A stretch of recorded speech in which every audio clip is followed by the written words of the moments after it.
মা, মা, ওটা ইঁদুর নয়। আমি জানি রে, তুই পালা অপু, তুই পালা, নয়তো তোকেও শেষ করে ফেলবে।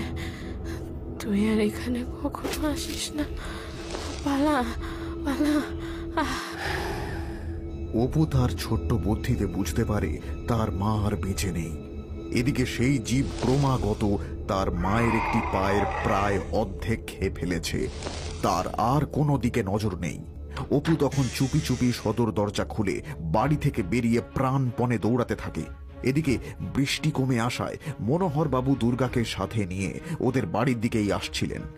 দূর থেকে অপুকে ছুটে আসতে দেখে তারা ওর কাছে যান। কি হলো ভাই, তুই এইভাবে বৃষ্টির মধ্যে দৌড়ে কোথায় যাচ্ছিস? মায়ের শরীরটা কি খুব খারাপ করেছে?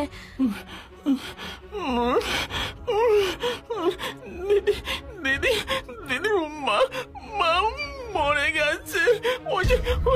ওটা ওটা মাকে খেয়ে ফেলেছে। মানে কি বলছিস তুই? কি মাকে খেয়ে ফেলেছে? বাবা, কি হয়েছে একটু শান্তভাবে বলো তো। বড্ড যন্ত্রণা হচ্ছে। দাঁড়াও, আমি আমি তাড়িয়ে দিচ্ছি মা।